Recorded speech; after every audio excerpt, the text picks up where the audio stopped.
Oi, Nathalie, bom dia.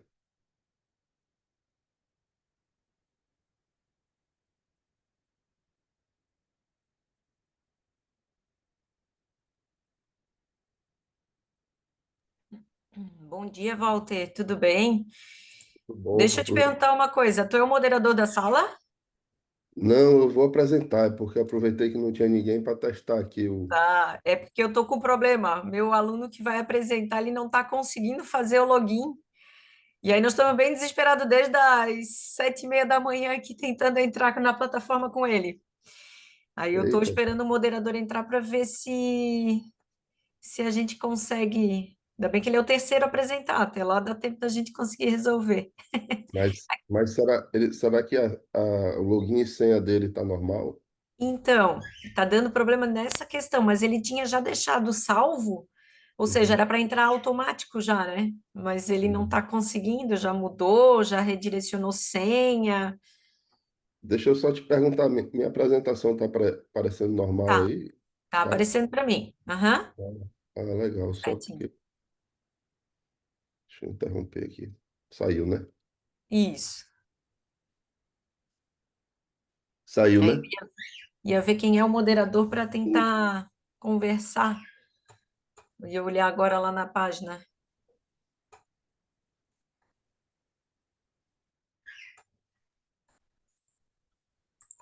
Eu não estou te ouvindo mais, Nathalie. Não?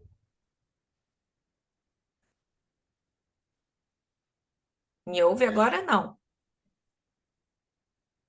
Não, não. Nada. Você me escuta? Sim. Ué, vou sair.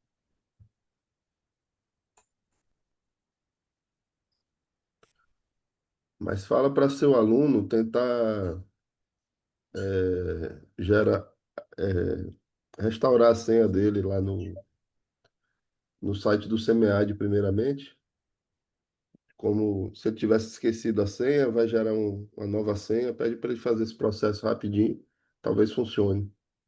É isso que a gente está tentando fazer. Vamos lá, vou lá tentar ajudar ele. Qualquer coisa, avisa aí que nós estamos com esse problema aí. Vamos, mas vai dar certo. Não me ouve, né?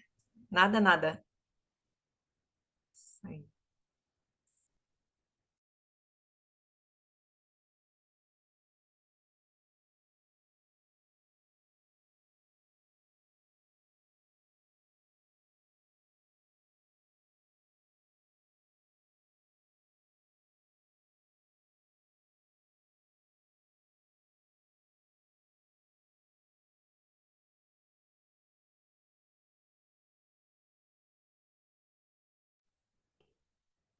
Bom dia.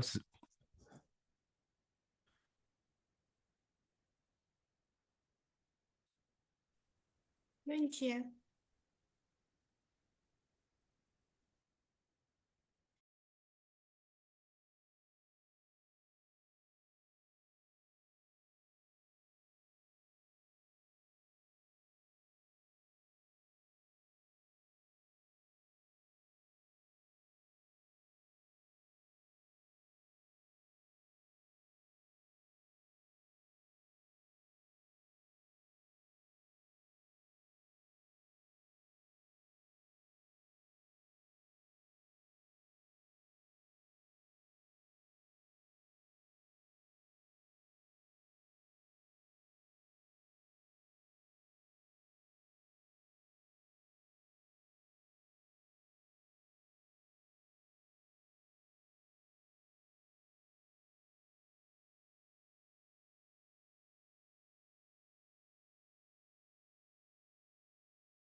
Agora sim. Bom dia, pessoal. Bom dia. Bom dia. Ó, fazer uma. Pequena Bom alteração dia. aqui.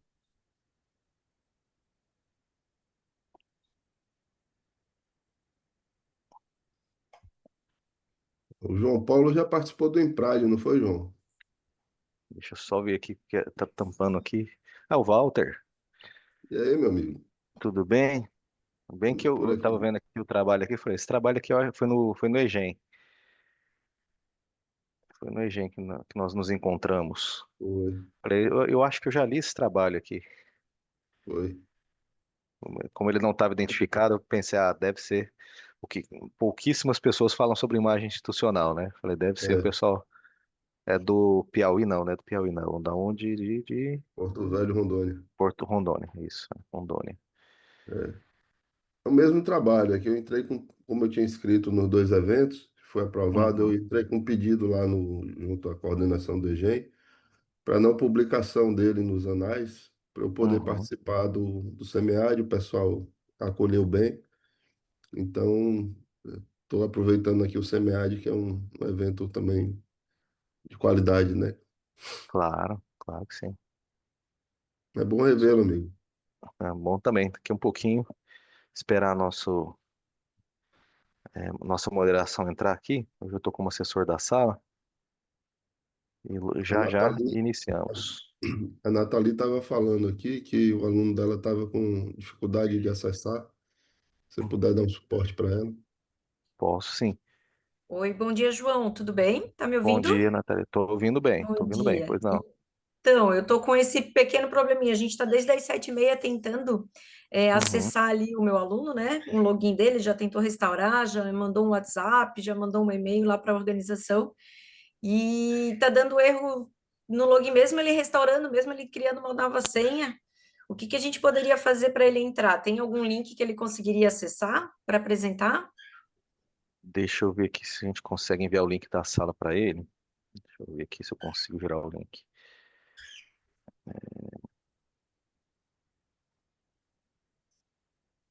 Deixa eu só ver aqui no nosso painel aqui.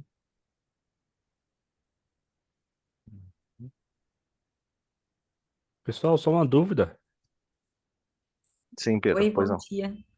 Tudo bom? Bom dia. Pessoas externas podem assistir a apresentação? Eu vou colocar aqui deixa eu ver se eu tenho aqui, ó. Vou colocar o link aqui no chat. Tá. Vejam se vocês conseguem acessar.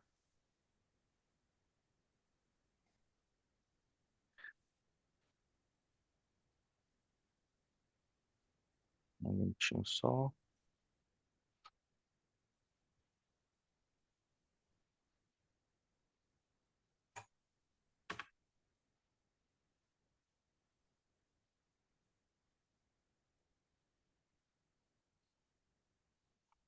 Vamos encaminhar ali para ele. Isso.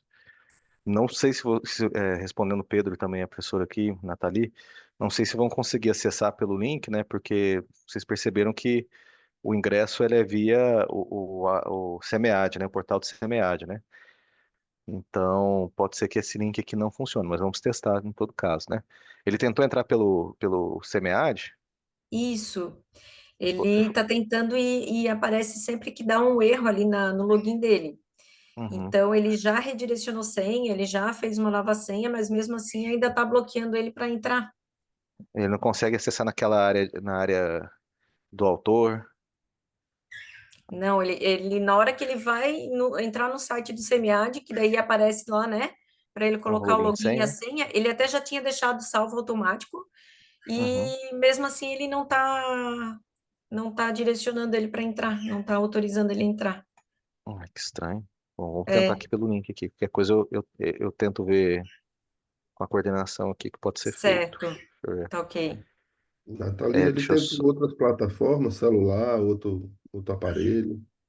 E de repente, se ele conseguir logar pelo celular, a gente projeta aqui, ele vai. Sim, vou verificar aqui com ele.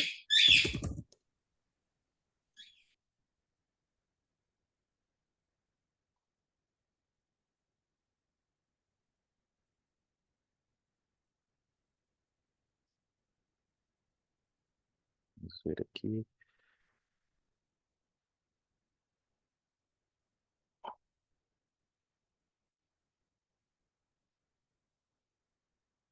Vou fazer uma pequena chamada aqui. O autor do Cultura de Comunicação e Identidade está aqui, né? Que é o Walter, né?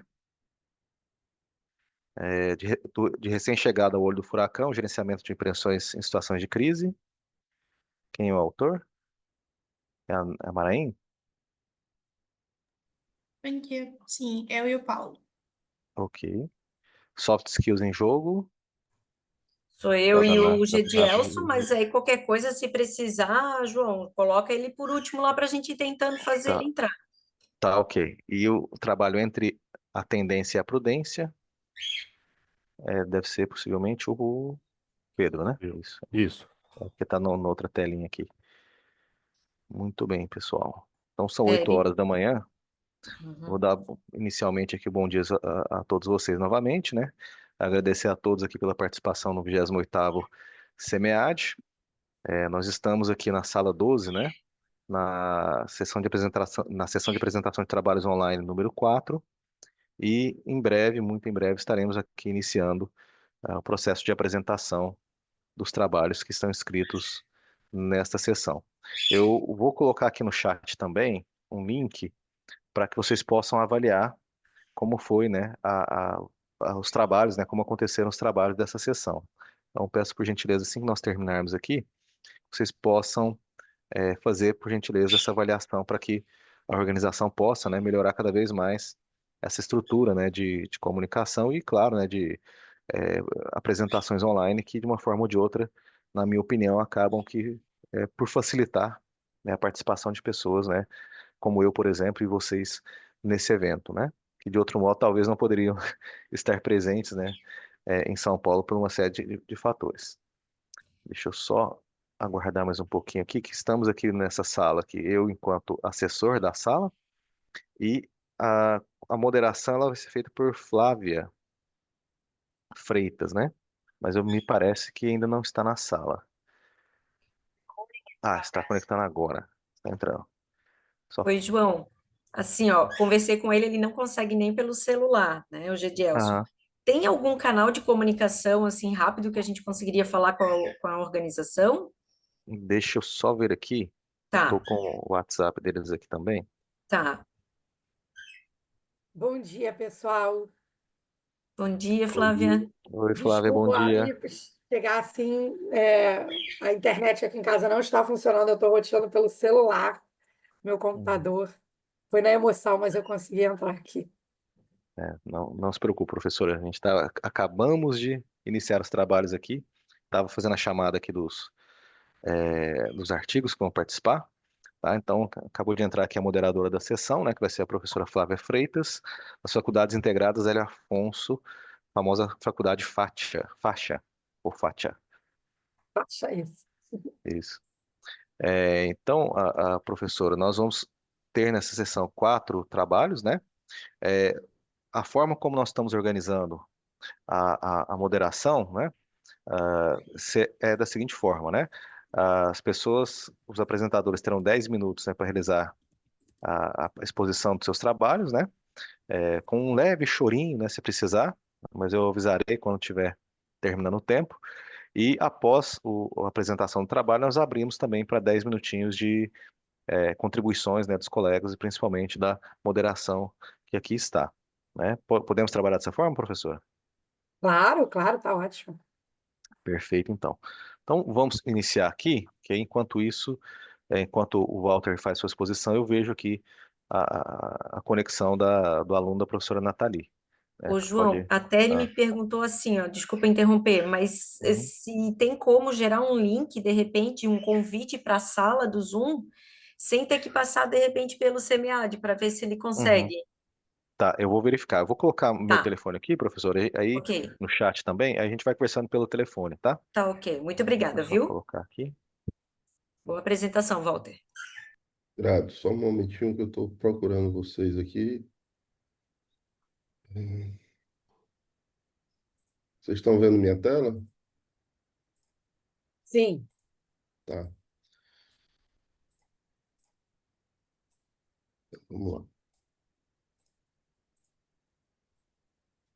Bem, pessoal, bom dia, primeiramente, né?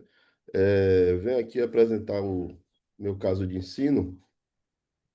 cultura de comunicação e identidade visual, um caso de ensino em uma universidade pública federal. Meu nome, Walter Badaró, sou mestrando do Profiap, mestrado profissional em administração pública, né, da Universidade Federal de Rondônia, e sob a orientação da professora Lívia Santos e Luz Calobo, desenvolvemos esse trabalho, né? Então, dando início, é um estudo de caso, né, que aconteceu na Universidade Federal de Rondônia, foi a universidade objeto, né, por onde tudo, a inspiração do problema, né, vamos dizer assim. Então, é, como introdução, o dilema da identidade visual em instituições públicas federais. Um dilema que não é só nosso, é de diversas instituições. Esse estudo aborda desafios da gestão de identidade visual na Universidade Pública Federal, destacando a experiência do nosso personagem João da Luz, profissional de comunicação visual, que após décadas de fragmentação e ausência de diretrizes técnicas, João liderou a reconstrução metodológica da marca institucional, criando um manual de identidade visual e um repositório digital para dar acesso a esse material. O caso explora as complexidades de implementar as mudanças em um ambiente público, marcado por hierarquias, resistências culturais, limitações de recursos. Além de propor soluções práticas, o estudo também reflete sobre a importância da comunicação estratégica para fortalecer a imagem institucional, promover a transparência, o engajamento e contribuir para os objetivos do desenvolvimento sustentável. Aqui, para vocês verem, né? É, a marca original, quando ela foi criada em 1983, na fundação da universidade, e o processo, né, de renovação, que hoje é o que está sendo aplicado após o trabalho que João fez de reconstrução da marca. O problema encontrado, a chamada amnésia visual, né, um sintoma de uma cultura reativa. A fragmentação da identidade visual da universidade por mais de 3 décadas reflete em que? Na falta de uma cultura de comunicação estratégica, dificultando a construção de uma imagem institucional coerente, alinhada aos objetivos da instituição, né? Era um banco de pedidos, uma mesa de pedidos, um balcão de pedidos, né? A comunicação. Ela agia de forma reativa, né? Sempre apagando fogo. Então, como implementar uma cultura de comunicação estratégica, consolidar a imagem, a identidade visual na Universidade Pública Federal, superando resistências culturais, isso é muito importante, a cultura de comunicação, e operacionais em um ambiente burocrático.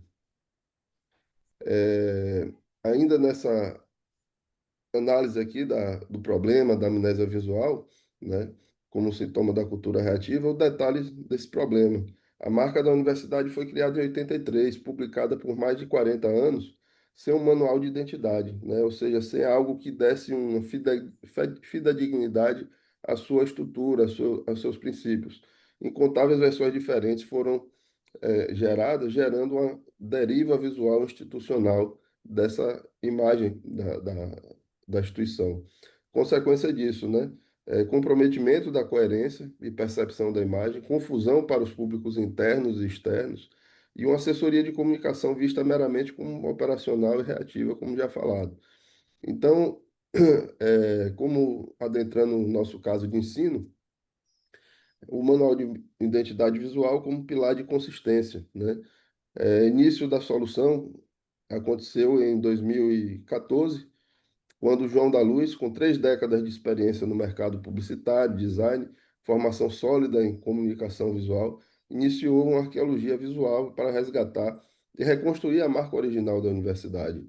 Então, a partir daí, ele partiu do princípio de uma metodologia, de construir uma metodologia de trabalho para coletar, né, uma coleta e análise de documental, um levantamento exaustivo dos materiais impressos digitais produzidos pela universidade, né, desde a sua origem, entrevistas semi-estruturadas, o resgate da memória institucional com servidores de longa data, principalmente os veteranos, né, os antigos que iniciaram ali, principalmente aqueles mais envolvidos com a comunicação, com eventos, né, com a parte assim ligada mesmo à comunicação, uma análise semiótica e histórica, estudo aprofundado da evolução orgânica da marca, seus elementos visuais, de teoria, à luz da teoria de design e comunicação. Então, João partiu para a elaboração desse manual e chegou numa consolidação de um projeto de 32 páginas, né, modernizando o símbolo, a tipografia da marca, né, onde ele pôde fazer todo o desenho estrutural, o grid, né, estrutural do símbolo, né, ele foi redesenhado, hoje ele está impresso, se houver um bug na internet do mundo, né, essa identidade visual ela pode ser resgatada, ela pode ser reconstruída, porque tem um mapa construtivo dela, né, tem, um, tem parâmetros de referência para poder ela ser reconstruída. Então, esse manual ele trouxe contribuições como o redesenho da marca, o grid, configurações de assinatura, tudo que compõe, né, um manual de identidade visual. O, re- só que não bastava, né,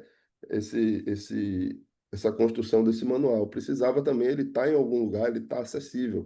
Então, o João elaborou, né, propôs um repositório digital centralizado, né, como parte fundamental dessa metodologia, né, para poder disponibilizar o conteúdo, né, ou seja, o manual, arquivos de identidade visual, as pessoas terem acesso, livre acesso, né, dos arquivos vetoriais bitmap para poder utilizarem nos projetos, nos documentos, de forma acessível, né, para toda a comunidade universitária, interna e externa, garantindo a integridade e a padronização, evitando futuras distorções, como ocorreu ao longo dos anos. Aqui um exemplo apenas da malha construtiva, né? Escalas de referência, são elementos desse manual, né? E um dilema central, né? Já entrando no caso de ensino, né? Ainda no caso de ensino, melhor dizendo, a implementação do ambiente público complexo. Ou seja, João ele tinha feito o manual, ele tinha elaborado o repositório, mas e a implantação disso, né? Ele não é absoluto, ele está dentro da instituição federal e precisa de apoio das autoridades. Então, ele tem um ponto decisório, né? Ponto decisório que é justamente para a implementação de larga escala, né? O alcance da comunidade interna, né? É, precisa do apoio das autoridades. Então, ele encontrou resistências iniciais, né? A falta de conhecimento técnico, né? Dos servidores da instituição, né? De como interpretar e aplicar corretamente aquele manual. Ele viu que precisava capacitar, né? A cultura, né? A cultura de comunicação fragmentada, não havia também um plano organizacional de comunicação, a assessoria de comunicação também ainda muito arcaica, né, precisando de um regimento interno que a respaldasse perante toda a situação, a necessidade de uma construção de uma política, né, com isso, e para isso precisava do apoio da gestão, dos conselhos, a logística implementar nos 8 campos, ou seja, geograficamente, a Universidade Federal de Rondônia, a Uni, ela é muito grande, né? O estado todo é um estado grande e é disperso, né? Então, a questão geográfica é um problema e com isso também o problema financeiro, né? Que para acessar e muitas vezes ir presencialmente e realizar oficinas, workshops, isso requer dinheiro, recurso, investimento. Então, adentrando as notas de ensino, né? Observem que a metodologia ela vem pelo caso de ensino e nas notas de ensino a gente vem trazendo aqui, né, a solução da coisa, né? Gerando uma cultura de comunicação, né? A importância de se construir a cultura de comunicação nas instituições.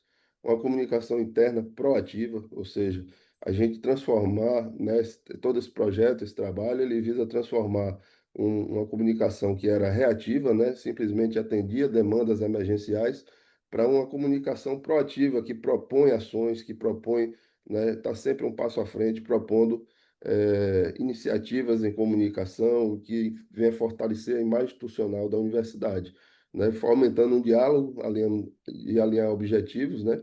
Com todo o corpo universitário. Manter uma capacitação contínua, desenvolver workshops, materiais didáticos para técnicos, docentes, estagiários, né? As pessoas que lidam não só com a marca, porque a marca é apenas um elemento desse problema, né? Mas por onde a gente está trabalhando inicialmente essa construção, melhor dizendo, do plano organizacional de comunicação, que é uma derivação desse produto. A governança colaborativa, envolver as lideranças, se não tiver apoio das autoridades das lideranças e representantes de campo na tomada de decisão, não avança, ou seja, tem que trazer para perto as autoridades mesmo, né? Autoridade, as pessoas que estão na responsabilidade do lugar, né? De resolver, de fazer acontecer as coisas, da gestão. Demonstração de valor, articular retorno do investimento em gestão de marca para reputação e objetivos institucionais, o PDI, o ODS, né? Atualmente fiz uma pesquisa para um outro artigo, né, onde fiz um levantamento de 11 PDI universidades amazônicas e apenas 4 das universidades amazônicas, né, de 11 universidades, constavam em seu planejamento tinham a comunicação como órgão estratégico, né, no seu planejamento. Então, é uma coisa ainda para se trabalhar, não só nessa universidade que eu estou estudando aqui, a Uni, mas talvez em muitas das instituições. O engajamento de stakeholders internos, né, envolver a imprensa, a sociedade como multiplicadores da marca, ampliando o alcance e legitimidade das ações, que o repositório, né, o portal lá onde vai estar disponível todo o material, é uma das ferramentas importantes para isso. Então, os efeitos dessa cultura de comunicação é assegurar a adoção efetiva das novas diretrizes por toda a comunidade universitária, promove o engajamento proativo dos diversos stakeholders internos e externos, garante sustentabilidade do processo a longo prazo, transcendendo gestões, e supera as resistências culturais, operacionais inerentes ao ambiente público, né? Como contribuições e implicações de uma cultura de comunicação para a gestão pública. O caso oferece insights práticos e teóricos sobre gestão de marca, comunicação estratégica e gestão de mudança em instituições públicas complexas.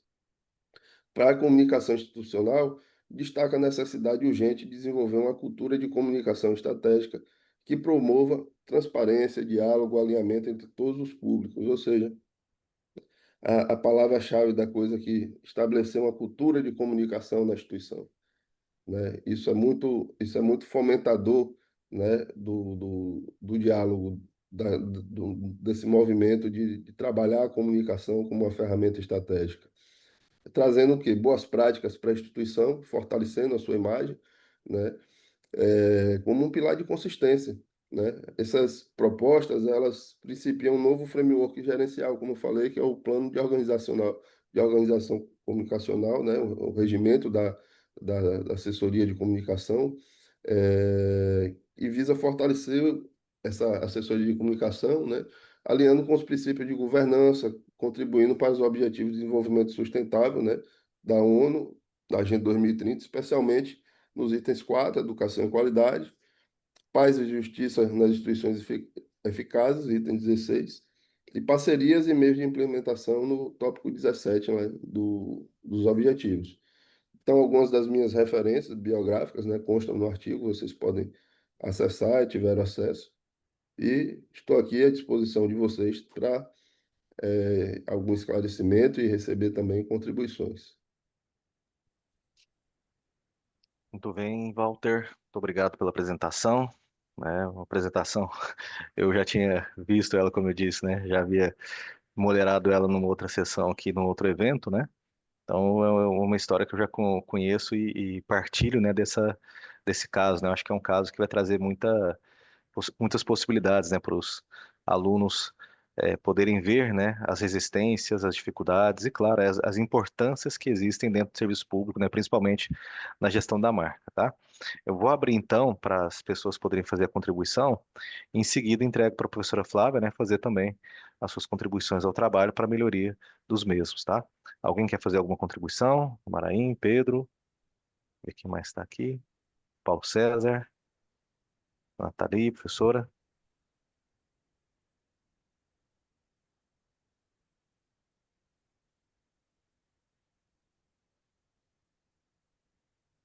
O pessoal está tímido, é porque é 8 horas da manhã, ainda está É, todo mundo meio acordando.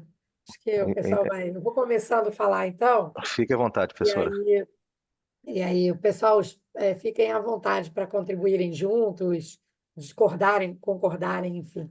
A gente está aqui.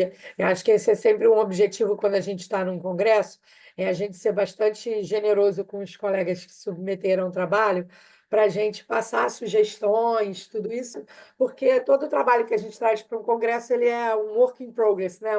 Um trabalho que a gente traz para justamente visando melhorar para a publicação. Em primeiro lugar, Walter, eu queria te dar parabéns, assim, primeiro adorei o final da apresentação ali com o mascotezinho ali, o avatarzinho, ficou muito fofo. Mas queria dar parabéns, assim, pelo trabalho muito robusto, tem muito conteúdo realmente a gente vê ali. Imagino que ele deva ser fruto de uma pesquisa, e aí do recorte da pesquisa você fez também o caso de ensino, isso é muito legal quando a gente tem essa sinergia. Eu vou fazer aqui, Walter, algumas sugestões para você de melhorias, principalmente com relação ao formato, tá? Porque eu acho que assim, o conteúdo, você tem um conteúdo riquíssimo, riquíssimo, riquíssimo. Bem apresentado, traz ali a questão, e eu acho que, de fato, esse caso tem uma grande possibilidade de conseguir ser publicado aí em revistas interessantes, bem interessantes, assim, sabe? Porque ele lida com um dilema que é complexo, né, e necessário de ser discutido. Claro que você faz o recorte ali das instituições públicas e traz toda a questão, né, que ali o contexto é público numa universidade, mas ele pode ser esse mesmo dilema cabe em organizações privadas, né, de todos os setores e outras organizações públicas que não só as universidades. Então, por isso ele se torna muito, muito relevante. Porque, às vezes, quando ele é ali, é um contexto muito específico, né?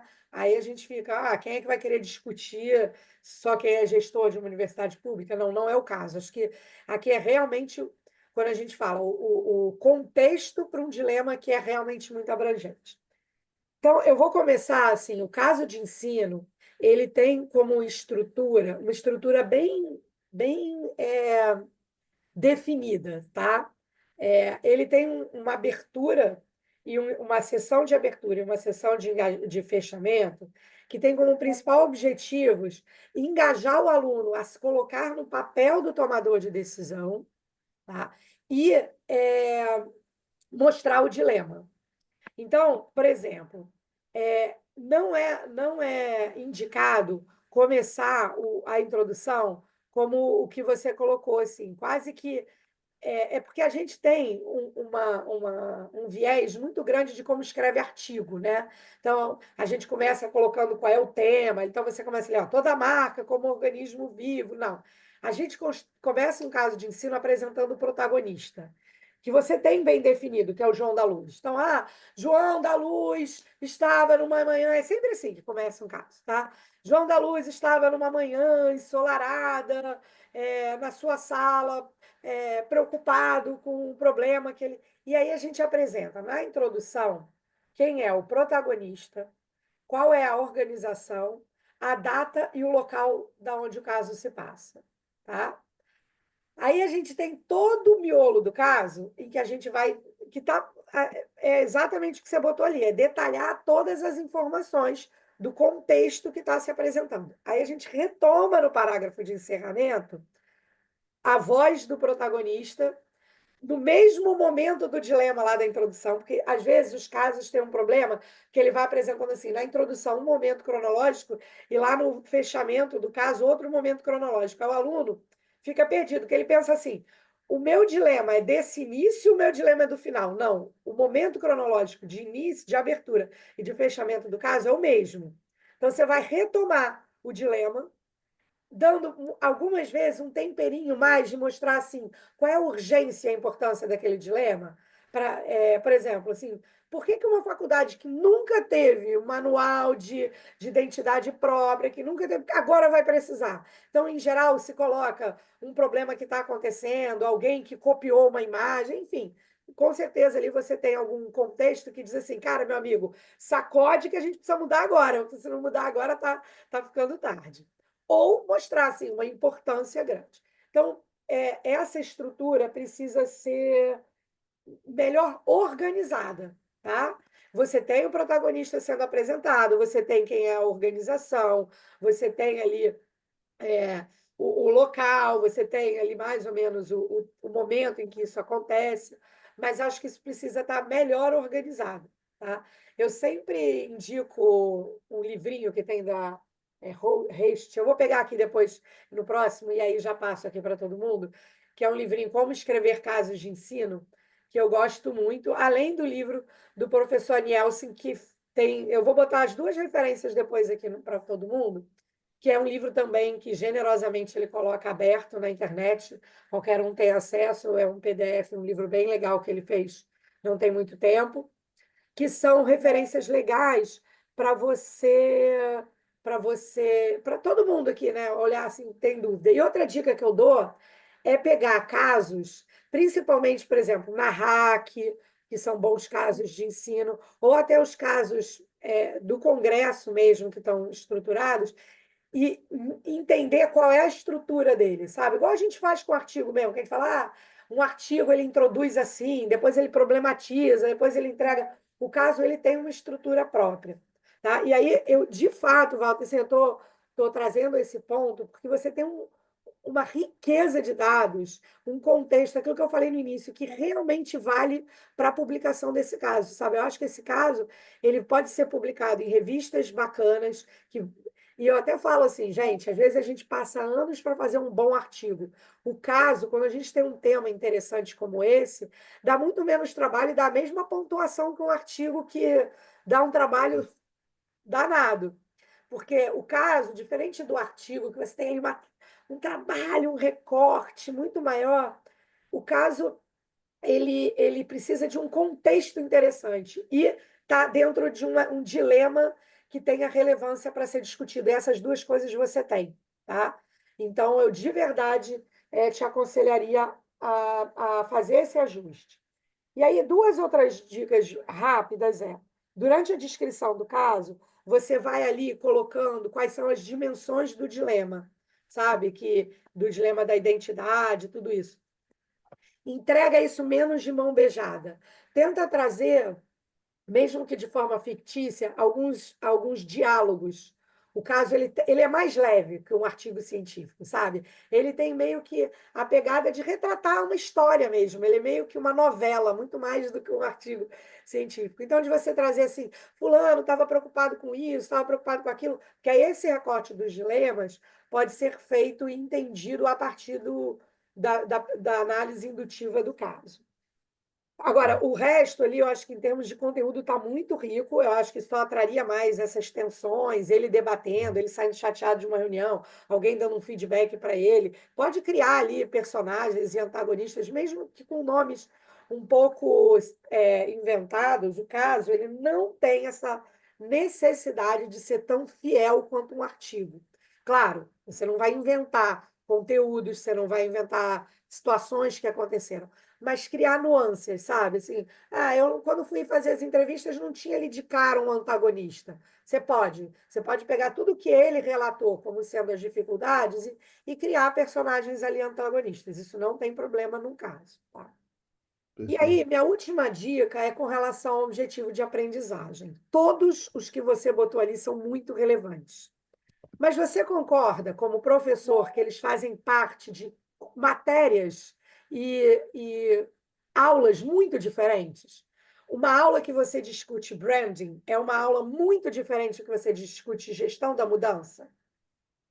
Uma aula que você discute manual de identidade visual é uma aula muito diferente. Então, você, até pelo título e pelo dilema que você apresenta no final, fica implícito que é um caso para discutir gestão da mudança. Tá? Uhum. Se for isso, o recorte para mim, e não tem problema nenhum nessa estrutura que você já desenhou do caso, com esses ajustes que eu te sugeri. Mas eu faria o recorte como um caso para discutir gestão da mudança. No final da nota de ensino, você pode colocar assim: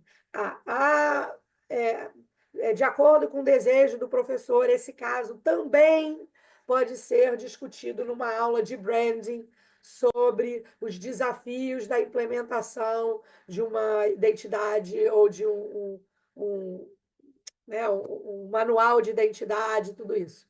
E aí você discute as particularidades para uma disciplina de branding, ali, de discutir toda a questão da identidade, de flexibilizar ou não, de como é que. Porque senão ele fica difícil de um professor olhar para o teu caso e falar assim: imagina o seguinte. Você tem um professor que é muito bom de gestão da mudança, e ele está lá dando uma disciplina de gestão da mudança. Existe uma possibilidade enorme desse professor não entender muito de branding, não entender muito de manual de identidade visual. E ele pegar esse caso e falar, eu não vou aproveitar, não. Porque tem uma dica aqui de discutir identidade visual que eu não vou saber tocar, sabe? E dá até esse medinho, quando, na verdade, você pode fazer toda a discussão com a questão do branding sendo só o pano de fundo que dificulta a gestão da mudança, tá? Então, eu faria esse recorte.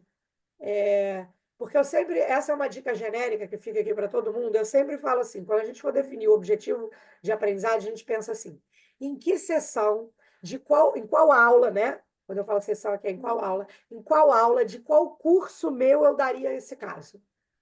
A gente não discute todos esses temas numa única aula. Então, se eu quero discutir as burocracias, dificuldades e questões culturais de gestão da mudança de organizações públicas, eu vou fazer esse recorte, que é muito diferente do recorte de como construir um manual de identidade visual, quais são as dificuldades dele, o que ele tem que ter, quais são as dimensões de uma identidade. Deu para entender? Essas são as minhas sugestões. Eu fui bem assim, detalhista, e peço até desculpa se assim, pô, mas ela veio com um monte de. Mas é porque eu realmente acho que o teu caso tem um contexto sensacional e um tema que é muito relevante para ser discutido. Tá? E fora do óbvio, porque muitas vezes os casos caem em dilemas óbvios, assim, que já tem um montão de coisa para ser discutido. Tá? Grato, professora. Esse trabalho, acolho todas as considerações. Esse trabalho ele é fruto realmente de uma inquietação que me moveu a também fazer o mestrado, a fim de validar academicamente a propositura da implantação desse manual. Esse manual já está pronto há 10 anos, né, por questões políticas internas ainda não foi implementado, então o momento é esse. Esse caso de ensino foi o primeiro artigo, né, vou dizer, acadêmico, primeira publicação acadêmica que eu desenvolvi, né, então ela está sendo basilar para todo o meu trabalho, né, como mestrando, né? O PTT já está pronto, né? O projeto técnico tecnológico já está pronto, que é o manual, então estou construindo a teoria em cima do objetivo final, né? Já é um processo inverso que está acontecendo ao natural. E esse caso de ensino ele tem sido diretor no sentido de e desenvolvendo, né? Então, as construções acadêmicas, os artigos que foram desenvolvidos a partir dele, né, têm sido evoluções desse processo, né? Só um feedback para a senhora, no caso, referente às disciplinas, né? Eu formatei um workshop de 20 horas, né? Ele já está sendo implementado dentro da instituição, aos servidores, né? Então, tudo já está acontecendo. E como assim, o João da Luz, o João é inspirado no nome do meu avô, seu João, né? E a luz da consciência, do conhecimento, né? Então é por aí, né? Mas foi a partir de uma vivência, né? De eu chegar na universidade e a comunicação está assim, simplesmente de ponta cabeça, né? Mas grato pelas considerações e vou estar também indicado, o projeto é indicado por Fast Track, né? Mais tarde eu vou estar recebendo também algumas outras considerações a respeito. Logo, logo publicado, fé em Deus. Excelente, Walter. Muito obrigado mais uma vez. Obrigado, professor, pelas contribuições. Realmente contribuições de muito peso, né? Para que o trabalho possa ser ficar cada vez melhor, né? E que, claro, né, os demais autores também podem aproveitar, né, para eventualmente melhorar seus trabalhos também. Bom, passando aqui à próxima apresentação, né, de recém-chegado ao olho do furacão, o gerenciamento de impressões em situação de crise. É o da Maraim este, né? Isso. O eu e Bom o Paulo. dia, pessoal. Tudo bem? Bom, então vou apresentar o trabalho. Prazer estar com todos vocês aqui. Um prazer reencontrar a professora Flávia também, que eu já tive a oportunidade de participar de algumas sessões do SEMEAD com ela. Meu nome é Paulo César, sou professor na FIA Business School e apresento o caso que eu construí em conjunto com a Marai, que é mestranda em administração da USP. O título é de Recém-chegada ao olho do furacão, gerenciamento de impressões em situação de crise. Esse é um caso de ensino em construção, ele ainda está em andamento, essa não foi a versão final submetida do caso. E ele é ele é derivado de um outro artigo, de um outro caso, na verdade, que já foi publicado há algum tempo, que inclusive foi esse o caso que eu apresentei para a professora Flávia há alguns anos. É, o nosso caso, ele se inicia com essa sessão chamada Seu Primeiro Dia Será Longo, Tomás, que é ali onde a gente apresenta o nosso personagem, né? O nosso personagem se chama Tomás Meyer, e a gente descreve ele ali como uma pessoa dinâmica, que não gosta de rotinas previsíveis, e ele se encontra em uma situação em que ele acaba de voltar para o Brasil, ele passou vários anos no exterior, e aquele seria um dos primeiros dias de trabalho dele. Ele atuaria como coordenador de relações públicas. E aí, ali em uma reunião onde ele está se apresentando para os colegas estão se apresentando, comentando um pouco sobre a rotina de trabalho, aquela reunião toma um rumo bastante inesperado. Uma mensagem do WhatsApp ali muda a conversa, o nível da conversa, porque surge um problema. Um grande influenciador ambiental focado em políticas de sustentabilidade, discussão da sustentabilidade, acusa a nova empresa que o Thomas trabalha de praticar greenwashing. E aí aquilo ali deixa todos muito preocupados, porque a empresa ela estava caminhando bastante em direção à sustentabilidade, progredindo em relação às discussões de sustentabilidade, se posicionando bastante quanto a esse tema, e aquilo gera uma grande preocupação entre aquela equipe, e aí eles sentem que é hora de agir, eles precisam fazer alguma coisa, e o coitado do Tomás, por estar em o trabalho de coordenador de relações públicas, se vê no olho do furacão e, pô, tendo que resolver aquilo, por mais que ele seja um recém-chegado, chegou a hora de mostrar serviço. E aí a sessão seguinte, que é onde a gente fala um pouco sobre o background do personagem, a gente chama ela de o começo de tudo, e ali onde a gente conta a história do nosso personagem, toda a jornada dele até chegar naquele momento profissional, e a gente encerra ela dando um gancho ali para, ó, agora é hora de encarar o problema. Então a gente tenta conectar ali essas duas sessões, né?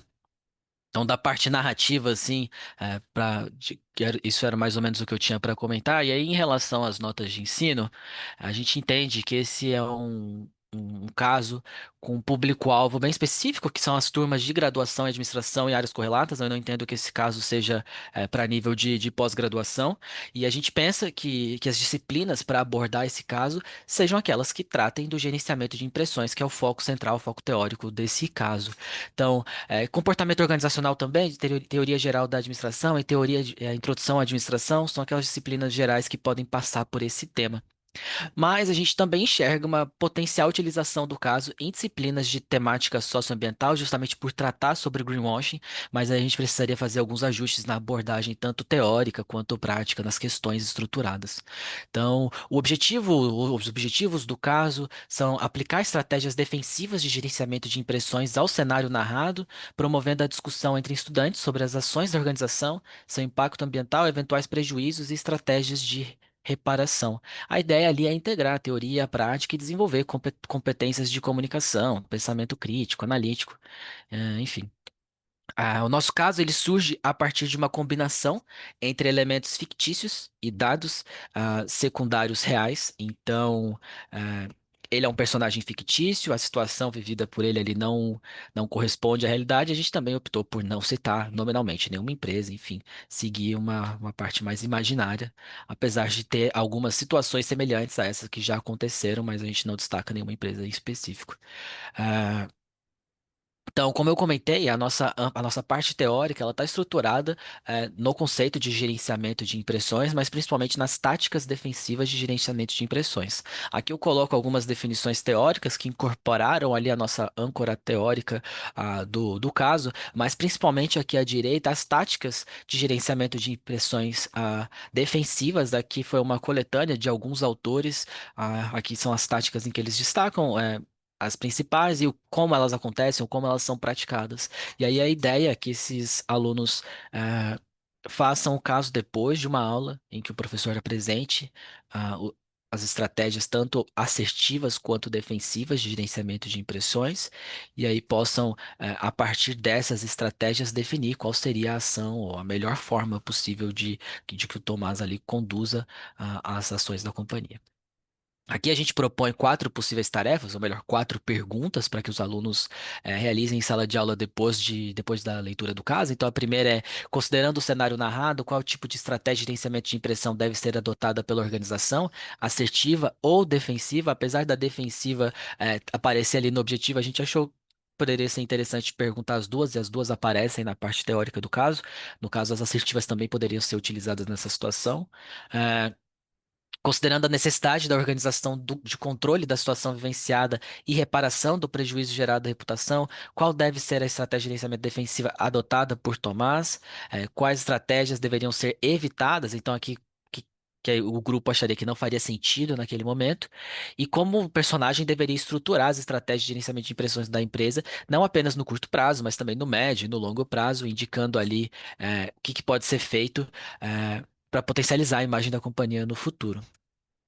Então, aqui a gente propõe uma divisão, né, uma organização da sala para atividade. Então, 10 minutos ali para uma retomada dos elementos-chave depois da leitura do caso, organização da sala e dos grupos também 10 minutos, depois 35 minutos para discussão e realização das atividades, mais 25 para debate, e enfim, 10 minutos de considerações finais para o professor poder encerrar o caso e apresentar ali quais são as suas principais considerações e feedbacks. Aqui são as referências bibliográficas que eu usei só na apresentação, tá? A lista completa tá lá no final do caso. E é isso, tentei ser o mais breve possível. A gente agradece a atenção de vocês, a gente fica à disposição e estamos extremamente abertos a feedbacks, por favor. Muito obrigado, Paulo César, muito obrigado, Maraim, né? Um trabalho que, minha consideração também bastante relevante, tema muito atual, né? Falar sobre o greenwashing aí é um tema que está na ordem do dia. Vou passar então, já que o pessoal ainda está acordando, né? Vou passar a professora Flávia novamente aqui as sugestões. E claro, né? Se quiserem complementar aí as sugestões, estejam à vontade. Vamos lá, pessoal. Não quero ficar aqui, eu não sou dona da palavra, não. É, Acho que tem muita coisa legal aqui para a gente debater. Até assim, se sobrar um finalzinho, da gente falar um pouco assim, sobre os dilemas de escrever e aplicar também casos no nosso dia a dia, das nossas experiências acadêmicas. E aí, primeiro, Paulo, é muito bom te ver de volta. Quando eu entrei aqui, eu falei, gente, eu conheço ele já de algum lugar. Aí agora lembrei quando você se apresentou. Bom, pessoal, acho que para quem não sabe, eu sou a figurinha mais carimbada desse tema, né? Eu tô sempre. Eu era líder do tema de casa de ensino quando o tema estava dentro da coordenação da professora Manolita em pesquisa, né? É, e agora a gente ganhou um tema. Agora a casa de ensino, perdão, ele não é mais um tema, ele é uma área. A gente ganhou uma área, né? E hoje coordeno junto com o professor Gustavo, tem o pessoal da Univale aqui. Gustavo é líder junto comigo desse tema e a gente está sempre dentro dos congressos fazendo justamente esse papel de trazer esse olhar mais detalhado, porque diferente dos artigos, que eles se juntam por temáticas que são congruentes, ali, que se conversam, e as pessoas têm interesse, é o tema da pesquisa da pessoa, e acaba tendo uma troca, a gente percebia isso vinha desde a professora Anete, o professor Vitor no COPEAD, quando eles começavam a coordenar os congressos na parte de casos de ensino, de que justamente tinha pouco debate nos casos. Então, a gente sempre tenta trazer esse olhar para incentivar o pessoal a vir para os congressos, porque tem melhorado muito o nível dos casos, sabe? Assim, desde esse trabalho que vem sendo feito aí já há anos, da gente tentar trazer esse debate para dentro os casos estão muito melhores estruturados e isso agora a gente já está começando a ver um desdobramento também em publicações. Bom, Paulo, acho que ficou bem claro quando você faz o recorte. Eu acho que isso é muito importante quando a gente trata de um caso. Qual é o objetivo que o teu caso tem, o público-alvo dele de ser graduação? Até por isso, quem não está muito acostumado aqui com dinâmicas de caso, mas acho que a maioria está, né? Porque quem não vem da Univale, vem da Universidade da Paraíba, que tem o professor Nelson, são duas escolas grandes aí, né? E a USP também, né? São 3 escolas grandes que trabalham muito o caso. Eu não sei, Walter, se lá em Rondônia você já tem uma tradição também grande. Aí peço desculpas por desconhecer o grupo mesmo. A gente vai, essa comunidade do caso, ela vai se crescendo, assim, sabe? Tem uma galera grande de Goiás, que está sempre aqui no Congresso, tem o pessoal da USP, Univale e o FPB, também são sempre muito representados aqui. Então, assim, Paulo, quando você provavelmente, foi uma inferência que eu fiz até pela forma como você apresentou, você optou por escrever um caso curto. Isso é muito comum, gente, em casos quando tem um recorte para graduação. Como hoje o nosso aluno cada vez se prepara menos, os professores que escrevem casos com foco na graduação escrevem casos muito curtos, de 1, 2, 3 páginas no máximo, para entregar aquele contexto para poder ser trabalhado em sala de aula. Um caso típico que pode ter aí 10 páginas, 12 páginas, com detalhamento, com a riqueza de detalhes que, por exemplo, o caso do professor Walter tem, ele acaba não tendo tanta aderência, muitas vezes, na graduação, porque naquela correria o aluno não se prepara, e aí acaba sendo pior. Então, muitos professores optam por trabalhar com casos pequenos, que a gente chama ali dos mini casos, 1, 2, 3 páginas, para poder ter o aluno lendo, nem que seja se preparando 15 minutos antes ali da aula, ou até no início da aula. A gente às vezes dá, né? Vou dar aqui 20 minutos vocês lerem esse caso e a gente fazer o debate. Que não é o ideal, mas só para deixar aqui claro, eu uso muito nas minhas aulas de graduação, porque diferente da pós, o aluno se prepara e eu acabei optando por esse caminho. Mas vamos lá. Paulo, eu acho que, embora você tenha ali um caso que é quase que um armchair, né, que é um caso fictício, construído com base em conhecimentos, provavelmente que você tem, e observações da sua vida, né, em geral, eu só trabalharia um pouco mais a introdução apresentando a empresa, mesmo que fictícia. Ainda mais porque a gente trata de um dilema de comunicação organizacional, do greenwashing, está ligado. Embora eu concorde contigo que o greenwashing ali, a parte de sustentabilidade, é o contexto e não o dilema em si, mas ele é um contexto muito rico. E é muito difícil de você debater isso sem ter um nome da empresa, sem entender exatamente o que ela faz. Então, um parágrafo, mesmo que seja uma empresa fictícia, nesse caso é bem fácil, porque assim, quando você tem, por exemplo, eu uso muito um caso, foi feito num congresso, que é sobre uma empresa de sucos. E eu sei, porque depois eu fui trabalhar nesse ramo e conheço, é a história da criação das Sucos Mais. E só que, pô, assim, quantas empresas de suco você tem no Brasil, grandes, com a atuação nacional, sei lá, 4, 5 naquela época?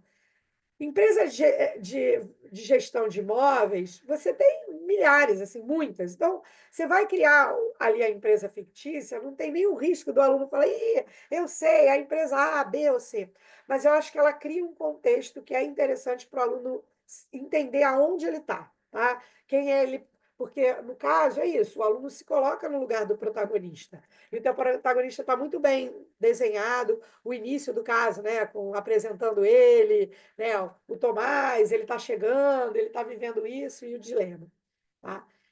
E aí eu destacaria do teu parágrafo, a tua sessão, você botou só 2 sessões. Não cria uma terceira, não. Eu só destacaria com o título, todo o final dessa última sessão, o que é o fechamento efetivamente do caso, sabe? Porque tem uma parte ali inicial que é a história, que é muito importante, mas que é a história do Tomás, tanto que você intitula a sessão o começo de tudo. Só que ela termina no final de tudo, ela termina voltando corretamente no dilema. Então, eu só destacaria ali para o aluno entender, teve a apresentação, tem o contexto de quem é o Tomás e como é que ele está vivendo aquilo tudo, e tem o fechamento, retomando ali o dilema dele. Eu faria essa separação.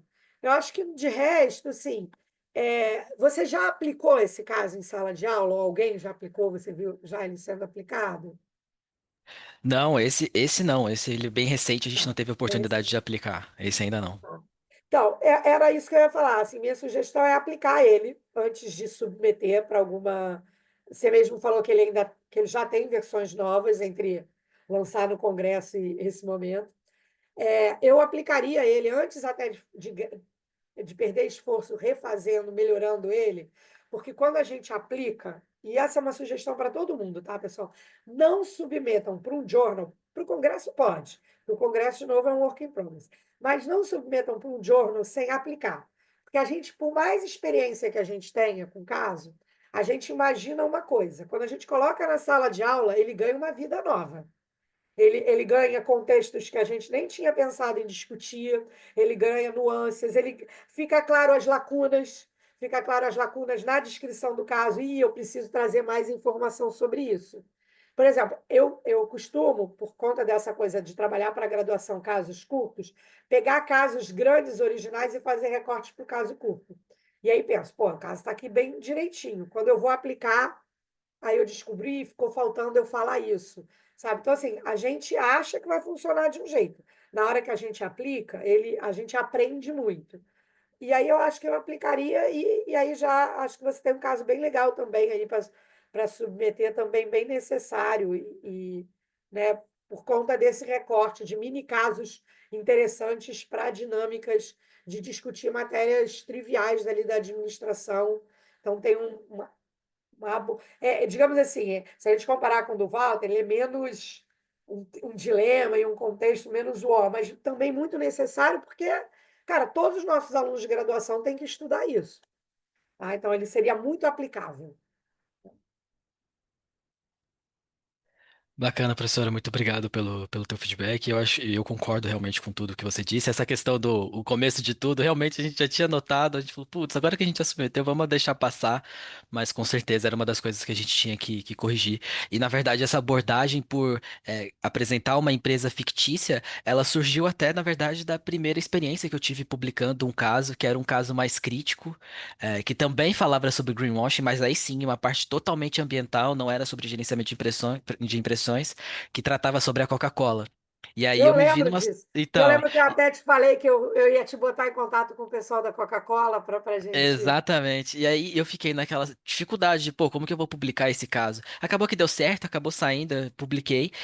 Persistiu numa linha mais crítica, mas exatamente com esse problema do tipo, olha, eu tenho que pisar um pouco no freio, tô citando nominalmente a empresa, e aí por isso a gente optou por nesse em uma empresa fictícia. E eu acho que tem todo sentido a gente poder ter essa parte criativa de criar, enfim, e descrever Isso, melhor a empresa, com certeza.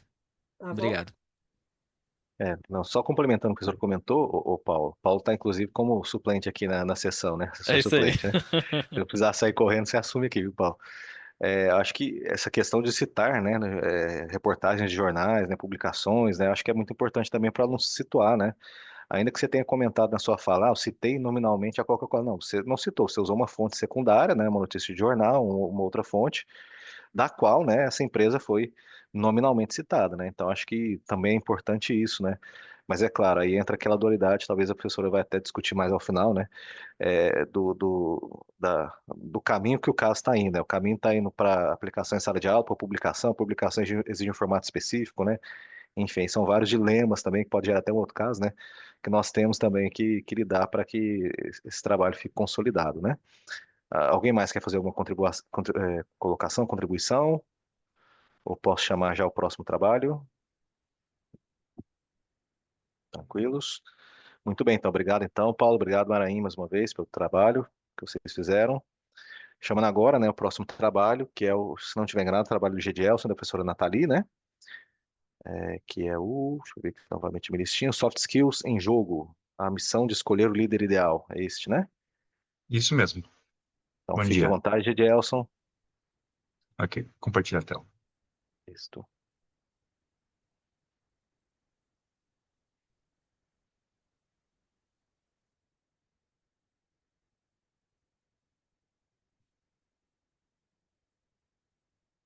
Consegue ver minha tela? Sim, está aparecendo. Ótimo. Então, bom dia a todos. Sou Gidelson Rocha, graduando em Comércio Exterior pela Universidade do Vale do Itajaí. E, juntamente com a mestre Nathalie Nascimento e a Cláudia Silva Ribeiro, doutora, nós idealizamos esse caso de ensino chamado Soft Skills em Jogo, a missão de escolher o líder ideal, que eu vou apresentar para vocês agora. Para fundamentar a compreensão desse caso, me utilizei de dois temas principais. O primeiro deles é a teoria das dimensões culturais, pelo autor, o psicólogo holandês psicólogo social holandês Geert Hofstede, que teve 2 publicações principais sobre o tema no ano de 1980 e em 2010.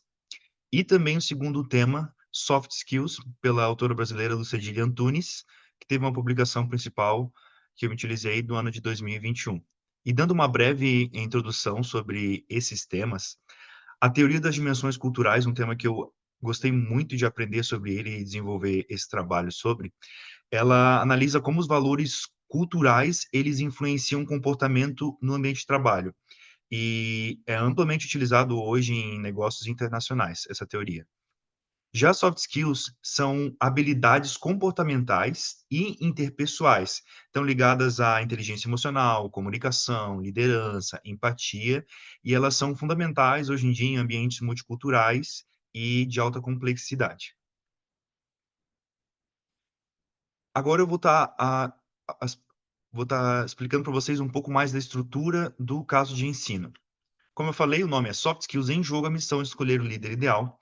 E esse caso se passa na empresa Malton Log, que é um agente de cargas inglês, que está em franca expansão, já tendo unidades da empresa na Ásia, Oceania, tendo a sede em São Paulo, além de outros vários escritórios espalhados pelo Brasil. E essa empresa ela está em franca expansão, ela está desenvolvendo. É um agente de cargas, trabalha com comércio exterior, exportação, importação. E nessa empresa, em Londres, o Charles Haddon, o head manager da empresa londrino, ele projetou a expansão dessa empresa para o sul da Europa. Ele queria expandir no continente europeu. Então ele fez todo um projeto, apresentou para a diretoria, e ele seguiu com o projeto de expandir para a Espanha, especificamente na cidade de Madrid. E para esse projeto, ele precisaria de uma pessoa que encabeçasse a seleção de uma pessoa com perfil ideal para liderar a equipe nessa nova matriz em Madrid, na Espanha. Josué Rosa, brasileiro, administrador de formação, com especialização em recursos humanos e também em headhunting. Ele foi responsável por selecionar, dentre todos os 35 candidatos que aplicaram para essa vaga no Brasil, os pré-selecionados para fazer uma seleção mais profunda com eles. Dentre todos os 35 candidatos, foram pré-selecionados somente 4 deles: Marco Teófilo, de Joinville, Larissa Moraes, de Curitiba, Tomé Avelar, de Goiânia, e Luana Vivilacqua, de Itajaí. Esses 4 candidatos, eles foram direcionados ao escritório de São Paulo, e eles tiveram que passar por vários testes e também simulações feitas com o Josué e também com a equipe do local, com os funcionários da empresa, para que eles pudessem ter avaliados os seus comportamentos, as suas soft skills e também as suas habilidades, por exemplo, a habilidade de comunicação e todos os demais. Nesse caso de ensino, eu trouxe o perfil DISC de cada um deles. Além dos temas que eu abordei, eu também trouxe essa ferramenta que eu acho muito importante também, que é o teste de perfil DISC, que ela ajuda a entender como o comportamento da pessoa e também o estilo de comunicação dela.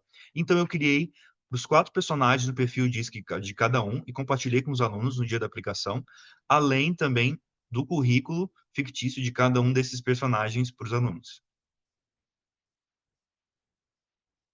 E como dilema desse caso de ensino, eu idealizei como escolher esse candidato ideal para liderar a nova filial da Malton Log em Madrid, considerando que os 4 finalistas pré-selecionados possuem perfis técnicos e comportamentais distintos, mas igualmente relevantes para aquela vaga, sendo necessário avaliar profundamente as soft skills e adaptação cultural de cada um deles para um ambiente internacional complexo, que é o caso de Madrid. Como objetivo educacional, eu pretendi desenvolver a capacidade dos alunos de tomar decisões em processos seletivos para cargos internacionais de liderança, avaliando as soft skills, adaptação cultural e também perfil profissional. Tudo isso com base nas dimensões culturais de Hofstede. Eu indico esse caso de ensino para cursos como administração, comércio exterior, psicologia, recursos humanos, relações internacionais também. para níveis de graduação do 5º ao 8º período em disciplinas que são voltadas à gestão de pessoas, interculturalidade, seleção e liderança e comportamento organizacional. Esse é um caso fictício e a minha metodologia ele foi desenvolvido com base na experiência minha, profissional, e nas minhas vivências acadêmicas também, nas conversas e aprendizados que eu adquiri no ambiente educacional da Univale durante o meu curso de graduação. Foram utilizados dados secundários fundamentados em autores relevantes sobre soft skills, dimensões culturais e gestão de pessoas em contextos internacionais. E no dia da aplicação do caso, os alunos tiveram propostas essas 5 perguntas para responderem. A primeira: analisando a dimensão individualismo da teoria de Hofstede, apresentada no gráfico 1, identifiquem pelo menos 3 soft skills que poderiam minimizar a diferença entre o perfil brasileiro e o perfil espanhol. Justifiquem a resposta. A segunda pergunta foi: analisando a dimensão aversão à incerteza da teoria de Hofstede, identifiquem pelo menos 3 soft skills que poderiam minimizar a diferença entre o perfil brasileiro e o espanhol, também justificando a resposta. A pergunta 3: se o seu grupo fosse o gestor responsável pela escolha de um dos candidatos para a vaga, qual dos candidatos seria o menos propenso a ser escolhido? Justifiquem a sua resposta. Com relação à pergunta 3, em uma situação de dar um feedback para o candidato menos qualificado, quais soft skills você recomendaria que ele desenvolvesse? Justifiquem a sua resposta. E a última pergunta, 5, analisando o perfil dos candidatos e todos os dados apresentados, qual candidato deve ser escolhido por Josué e Charles para a vaga em Madrid? Justifiquem a decisão. A aplicação do caso se deu no dia 23 de abril desse ano, na Univale, Universidade do Vale do Itajaí, no campus Edson Vilela, na cidade de Itajaí, na disciplina Comportamento Humano nas Organizações, lecionada pela doutora Cláudia Silva Ribeiro Alves, no curso de administração do 6º período noturno. E a metodologia que eu utilizei em sala de aula naquela noite foi a apresentação teórica das soft skills Hofstede e o perfil Diskin, a leitura coletiva do caso em grupos, a resolução das 5 perguntas reflexivas que eu apresentei para vocês agora e a discussão em grupo e orientação ativa com os alunos. Aqui temos algumas fotos do dia da aplicação.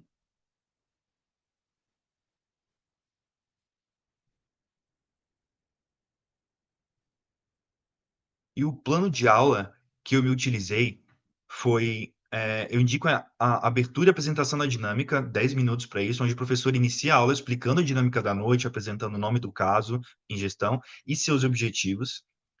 Seguido da apresentação teórica, em 30 minutos, onde o professor apresenta os conceitos chaves, soft skill, a teoria de Hofstede e o perfil Diskin, sempre se utilizando de recursos visuais como slides, gráficos e exemplos pessoais também. A introdução narrativa do caso, em 10 minutos, onde o professor realiza a leitura da introdução narrativa, somente a introdução do caso de ensino. Ele lê junto para os alunos e ele complementa com imagens ilustrativas dos personagens e dos cenários descritos. Seguido de 5 minutos para a organização do grupo em 3 a 5 integrantes, garantindo uma formação bem equilibrada para os participantes. Seguido de 30 minutos para a leitura individual, onde cada aluno realiza a leitura individual do caso de gestão e que deve ser disponibilizado previamente em PDF.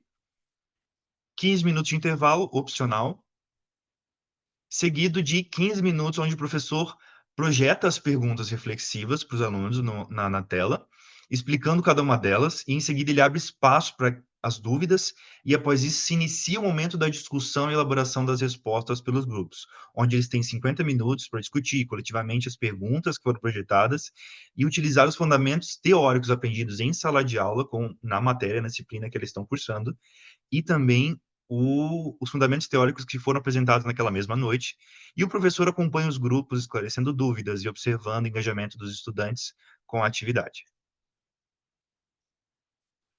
Como resultado dessa aplicação no dia, eu observei um engajamento bem elevado da turma, eu tive feedback muito positivo durante a aplicação e também depois eu apliquei um questionário para eles avaliarem como foi o caso, e obtive esse feedback muito positivo. Os temas foram muito bem recebidos por eles, eu tive interação muito produtiva, onde eles comentaram comigo, alunos vieram comentar comigo durante a aplicação sobre a ferramenta do perfil Diskin, sobre as soft skills, e eles reconheceram a relevância no assunto para a graduação deles e para a vida profissional e acadêmica. Como considerações finais, foi muito enriquecedor esse tema das dimensões culturais de Hofstede. Eu gostei muito, ele é muito enriquecedor por dar muitos insights assim sobre culturas, sobre comportamento nas organizações, no trabalho, e essas relações assim entre a cultura e os comportamentos no trabalho. Eu achei muito enriquecedor. E aqui estão as referências bibliográficas que eu me utilizei.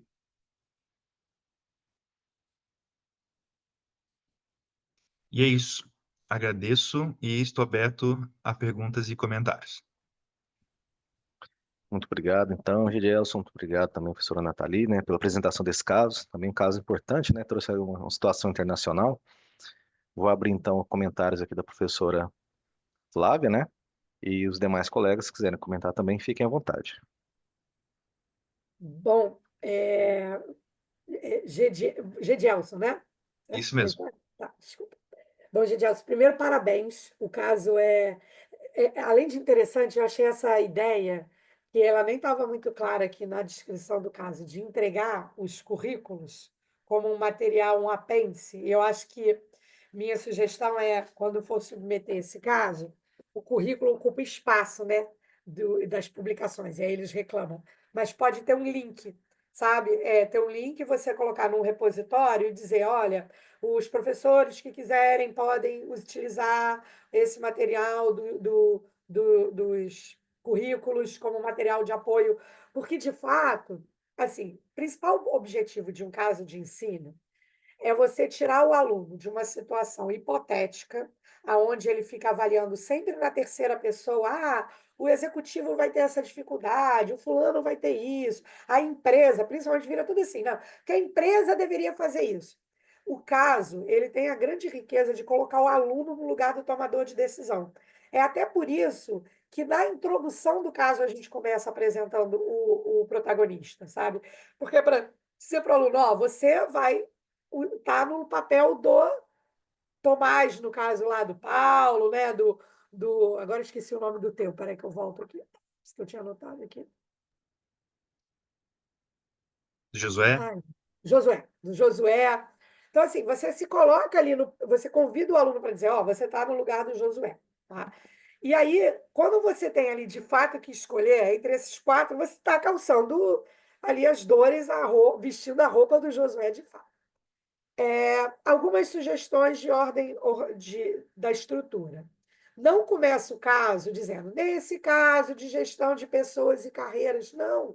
De novo, o caso ele tem uma redação para tratar, vai direto ao ponto, sabe? O Josué está ali vivendo, tira essa parte, sabe? Esse caso, porque senão isso gera o efeito contrário do que você propôs em todo o teu caso, que está muito bem definido.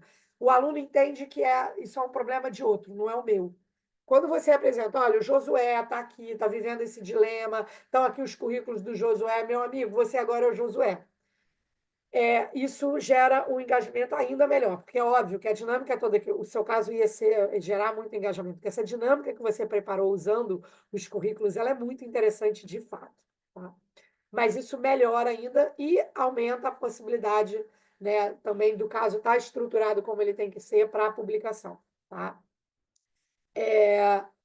Então, assim, eu tiraria só arrumar isso, né? Começa, em vez de começar o viver e trabalhar em outro país é um sonho das empresas, começa apresentando, faz um primeiro parágrafo apresentando o Josué de fato, e aí no segundo, aí depois acho que vale essa historinha do viver e trabalhar em outro país, é um sonho, ele ficou bem legal, mas só começa apresentando para todo mundo saber, e aí tira esse, nesse caso de ensino. Aí o resto, ele está bem legal, aqui a descrição do caso. Eu tiraria, tá? E provavelmente vai ser o primeiro feedback que você vai receber se você submeter isso para o journal, o último parágrafo, a última seção do teu caso. Usando as dimensões culturais de Hofstede para bater o martelo. Em caso de ensino, a gente não apresenta a teoria na descrição do caso. Ele fica todo na nota de ensino. E aí, Gideon, você tem uma escolha a fazer, que é, esse caso vai ser um caso para entender Hofstede, que eu concordo contigo, é muito interessante e é super aderente com a necessidade do coisa. Isso tem que ser o caso de ensino, ele é uma metodologia de aprendizagem por indução. Você não entrega a teoria para mostrar um exemplo de como a teoria pode ser aplicada. Você, a partir do exemplo, constrói a teoria com os alunos. Por que eu estou falando isso? As suas perguntas estão maravilhosas, mas eu tiraria a palavra Hofstede delas, principalmente das primeiras, entendeu? Que tem ali, se você voltar aqui agora no slide, você botou assim, olhando as dimensões de Hofstede, qual... Não, tira isso. As dimensões de Hofstede, elas são meio indutivas já. Que é você falar assim, qual desses 4 candidatos você acha que se adaptaria mais à cultura de Madrid? Qual desses candidatos você acha que teria...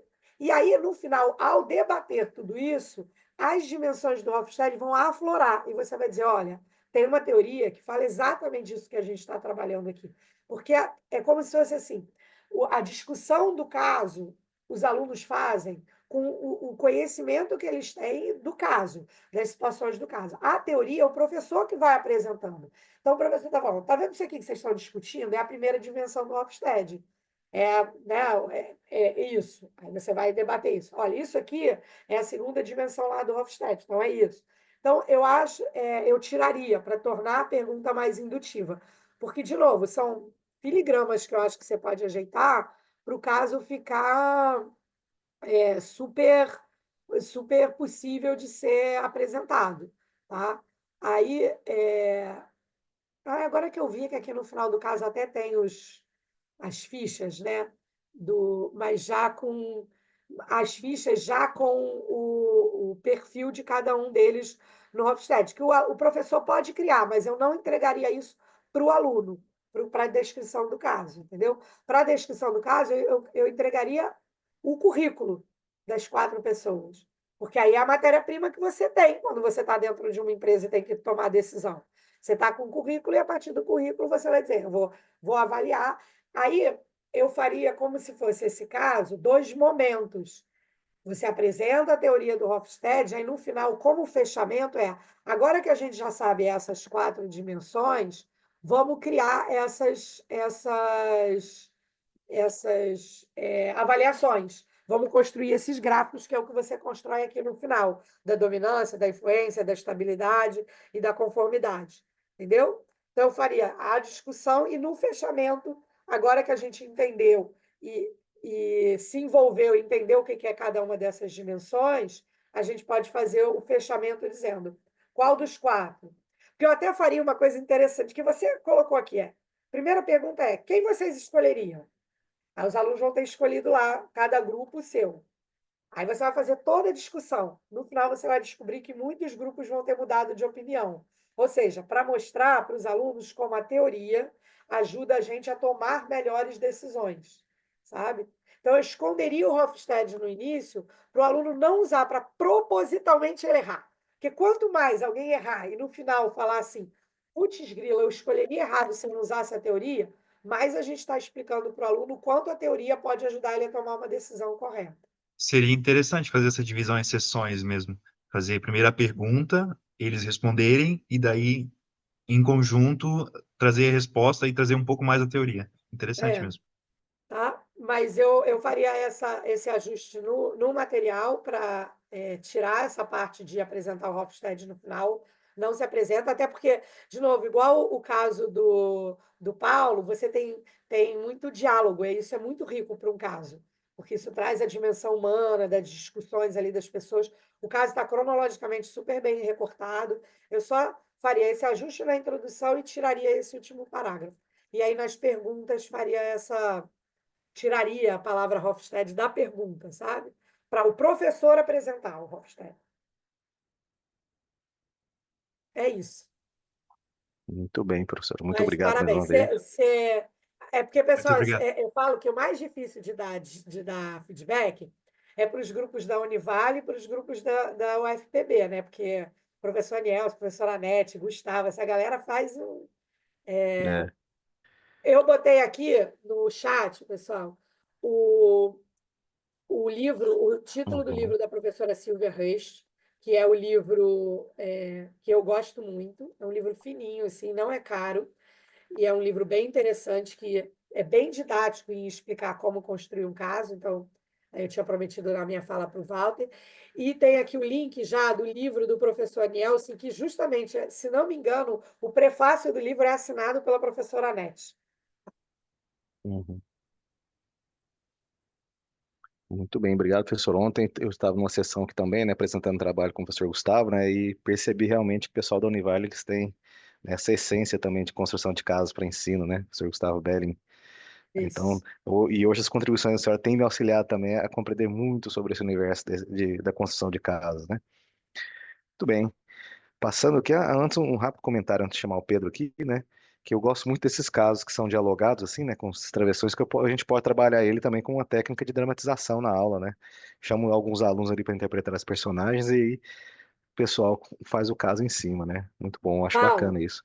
você sabe que com os slides do Gedielson, ali que ele deve ter construído com o IA, com Aham, os cuiar, exato. personagenzinhos ali, Aham. você sabe, Gedielson, que eu já estou para tentar fazer isso, que é criar um curta-metragem todo animado com técnicas hoje aí de IA para apresentar para apresentar um caso meu, em vez de ser texto, ser. E esse teu caso, eu pensei, foi até engraçado, interessante o João falar isso, porque quando você estava apresentando, eu pensei exatamente nisso. Esse caso viraria um curta-metragem rapidinho ali com animação, com o aluno recebendo os currículos e tomando a decisão, em vez de ler, sabe?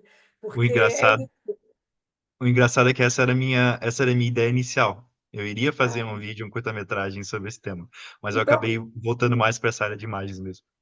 Então, investe nisso, Gideon. Se verdade, acho que tem alguns journals. O Gustavo até pode te ajudar, que ele também, né, Gustavo, Anete, tem alguns journals que estão aceitando agora outras mídias que não o escrito, sabe? E eu acho que até coisas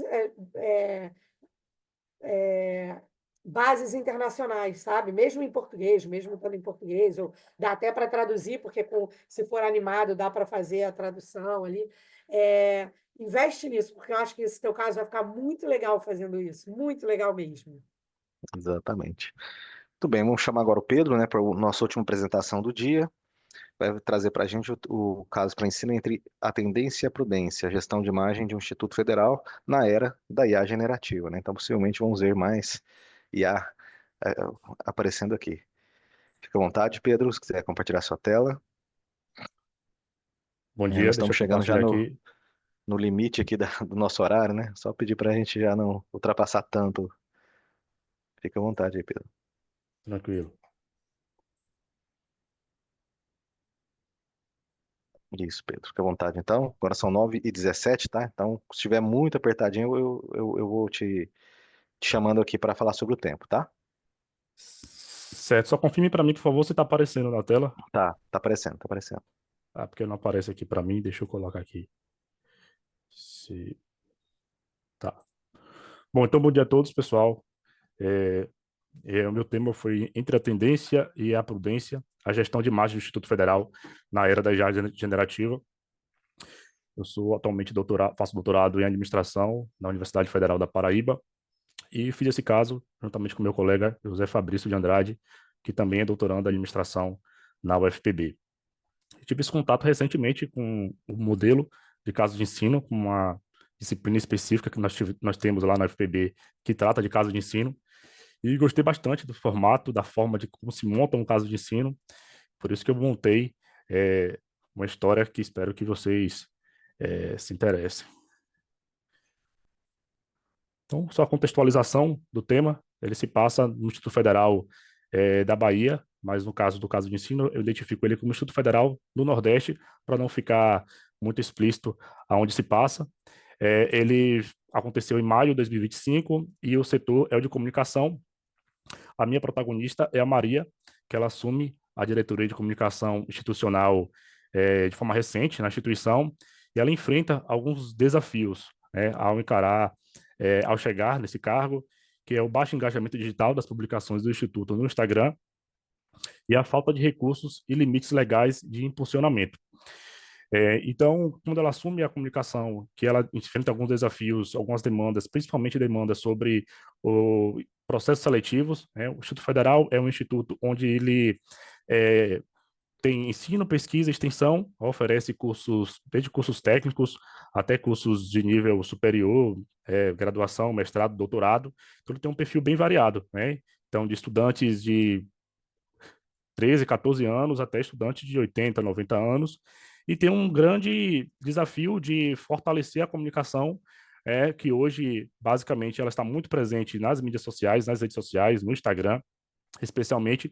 Só que a instituição ela tem o desafio de como é que ela vai conseguir uma grande aderência de engajamento digital, né, de curtidas, compartilhamento, comentários dessas publicações, sendo que a instituição ela não tem orçamento para impulsionamento de publicações e também ela tem uma falta de recursos, tanto de pessoas que sabem lidar com redes sociais, né, que sabem lidar com esse mundo digital, e como também questões que envolvem quais são os limites legais e éticos para poder seguir algumas tendências de publicação que viralizam no momento, mas que a instituição se preocupa se ela, como instituição pública, se ela pode ou não participar dessas tendências. Então, essa é um dos desafios que Maria se encontrou quando ela assumiu essa diretoria.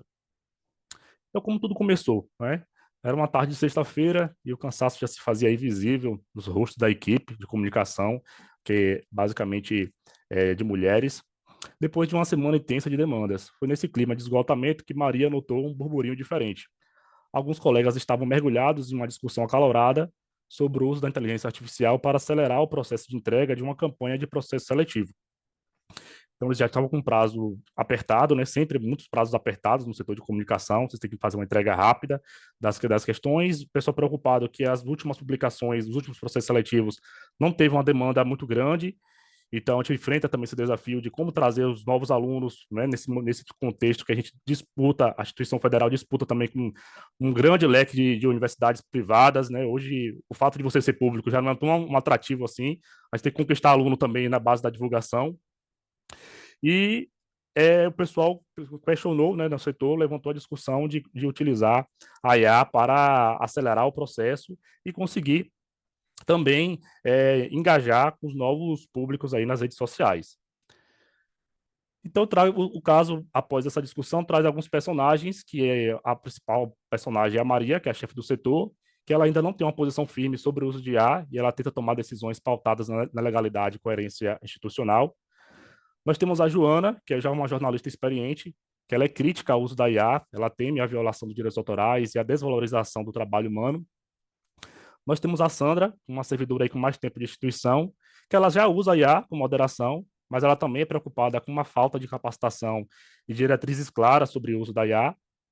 E nós temos também a personagem Valentina, que ela é a mais recente no setor. O nome Valentina não é por acaso, né? É a questão de Valentina aí, fiz um paralelo aí com pessoas já da geração Z, que ela é a grande defensora da IA, ela defende o uso criativo das tendências digitais e da comunicação com a geração Z, então ela defende muito o uso da IA e ela tem essa resistência aí de estar no setor com servidores mais antigos que tem essa resistência aí para o novo, que tem uma resistência também, uma preocupação maior sobre algumas questões que envolvem a IA. E aí o meu dilema eu trago sobre essa questão, não é? Usar ou não usar trends, tendências. O que é um trends, não é?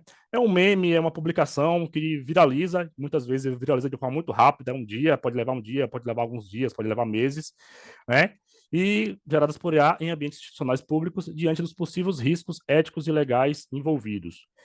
E aí, meu caso traz dois casos, né? Um episódio eu falo sobre o uso das figurinhas, das imagens do estúdio do estilo Ghibli, que viralizou, todo mundo utilizou, começou a transformar as imagens nesse tipo de formato de estúdio, e que a instituição, ao perceber que estava tendo essa tendência, cogitou-se utilizar esse estilo nas publicações para poder viralizar com o público, só que levou muitas discussões e a diretora, Maria, ela recusou o uso, principalmente logo depois veio umas discussões do próprio dono do estúdio, não é? Um dos donos do estúdio, via público, dizer que não concordava com aquele tipo de publicação, que os direitos não eram livres.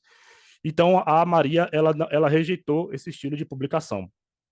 E aí depois apresenta um segundo caso que viralizou também como trend, que foi os action figures, que eram transformar, né, pessoas ali em possíveis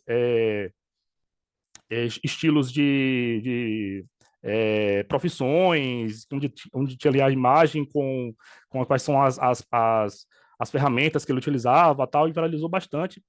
E a equipe fez alguns cards envolvendo isso. Vocês estão vendo aí, chegou a fazer aí uns cards com fotos de alunos representando algumas profissões para publicação. E Maria se viu nesse dilema de aprovar ou não essa trend, pensando aí nesse dilema. Então, como o objetivo desse caso de ensino, né? Promover o debate crítico sobre os desafios e oportunidades do uso da IA na comunicação institucional, abordando questões como identidade visual, regulamentações internas, dilemas éticos e impactos na credibilidade das instituições públicas. Como metodologia, né, um caso de ensino meio qualitativo, onde a fonte de coleta de dados foi entrevistas com as servidoras do setor de comunicação, uma observação direta do ambiente de trabalho e análise das redes sociais e documentos institucionais. Como ideia para a aplicação desse caso nas notas de ensino, seria um formato de uso de 2 aulas, de 50 a 60 minutos.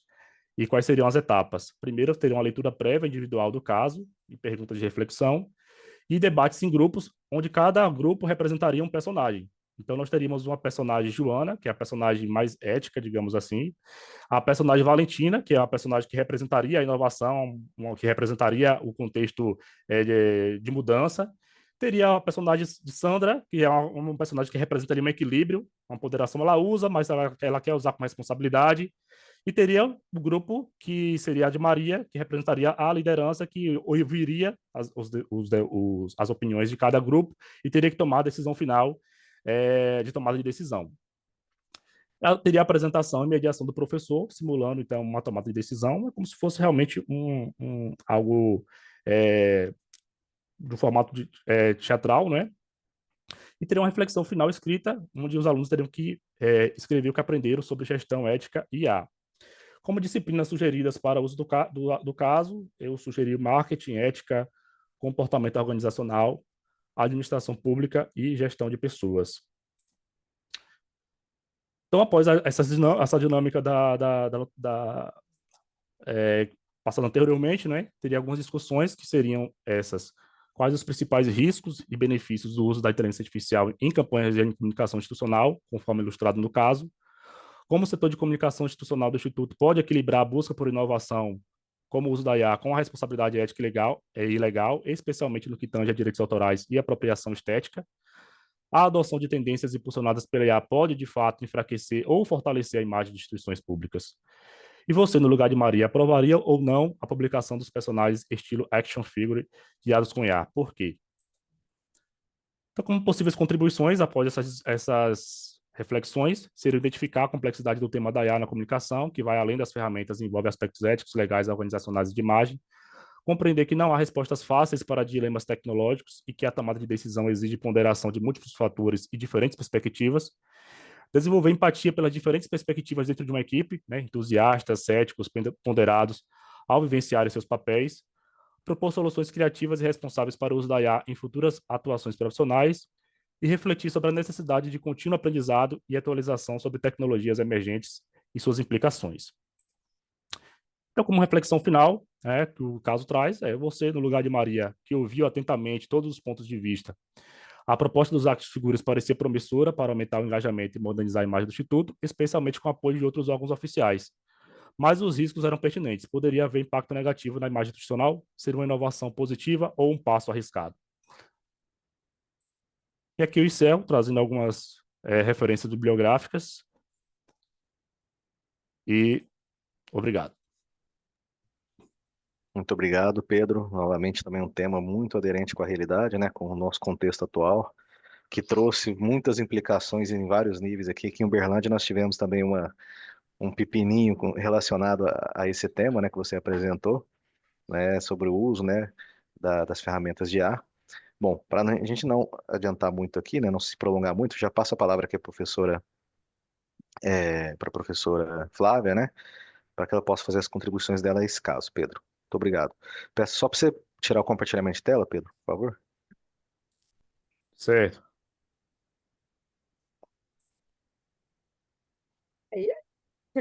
Eu estou só respondendo aqui ao Walter, correndo, porque eu tenho medo depois da sessão fechar e eu não conseguir responder. Isso. Walter, vai ser um prazer. Eu vou botar aqui meu e-mail pessoal, da faculdade, da faixa, que é o mais fácil de eu estar vendo todo dia. E vai ser um prazer, sim, poder contribuir com vocês, tá? Eu sou apaixonada pelo tema, enfim. E é muito legal a gente ver várias áreas aí do nosso Brasilzão, né? Vários outros centros se multiplicando aí, usando muito o caso. Bom, Pedro, assim, o caso está muito bem escrito. A ideia de convidar os alunos a se colocarem no perfil de 4 antagonistas ali, diferentes, com perfis diferentes, bem definidos, já é muito interessante. Eu fico imaginando a dinâmica dentro da sala de aula, assim, é bem interessante, até porque eu acho que você pescou bem ali, foi uma ideia interessante, porque se a gente discutir em sala de aula, quase todo mundo geração Z, vai todo mundo tender para o último lado dos personagens, então você meio que forçar eles ali a assumirem outras posturas pode trazer, né, vai trazer com certeza reflexões bem interessantes. Achei muito, muito legal. Minha sugestão é, de novo, tira o primeiro parágrafo, esse caso de ensino, retrata o dilema enfrentado e já começa com o teu segundo parágrafo, Maria, Parará e Timbum, tá? Para não ficar tão formal, o caso vai direto mesmo ao tema. O caso também tem muito diálogo, está muito legal. Então, o diálogo apresenta essa dimensão bem humana e as tensões ali das pessoas. Assim, o caso está muito bem recortado. E as perguntas também estão muito interessantes, porque são perguntas também que geram debates e a discussão que é necessária para responder. O caso ele tem sempre assim, o dilema, que é o que na teoria a gente chama de fundamental issue, né, que é o issue fundamental ali, perdão, o dilema, né, que é o immediate issue, perdão, que é o issue imediato que o aluno se confronta ali. Então, o que ele tem, no lugar de quem que ele vai se colocar no papel, a tomada de decisão que ele vai ter que ter. Mas o professor tem o que a gente chama de fundamental issue, que é o objetivo de aprendizagem, né? Então, o caso do Pedro dialoga bem essas duas coisas, né? Ali, usar ou não usar a IA, e depois toda a questão ética, todos os meandros ali que tem das dimensões que vão sendo entregues pelas perguntas, é, que foram propostas. Provavelmente, Pedro, quando você for submeter isso para um journal, você vai precisar trabalhar um pouco mais a resposta a essas perguntas, porque você colocou aqui como quase que ali os tópicos, né, ali outras perguntas, questões possíveis, e aí você bota vão pedir para você amarrar isso de forma mais conceitual, trazer mais teoria para responder, porque aí é o contrário do que a gente estava falando antes. Se o caso ele é mais indutivo, se o caso não traz teoria na descrição dele, na nota de ensino ele precisa estar muito adensada, para o professor entender aonde é que ele vai buscar a teoria que vai suportar a discussão, que esse é o papel do professor. Então, isso na nota de ensino tem que estar muito claro para o professor se sentir seguro para aplicar o caso, de falar assim, quais são as teorias, quais são os autores que eu vou trazer para dialogar aqui, tá? Então, eu faria essa amarração melhor, porque aí eu acho que está ali só, de novo, como um monte de proposta de outras perguntas, pergunta em cima de pergunta. E eu agora ali começaria a costurar a teoria com a discussão do caso, para entregar essa dialética que faz essa discussão indutiva, tá? Essa construção indutiva do conhecimento. Mas o caso em si está muito bem escrito e muito bacana. Muito obrigado.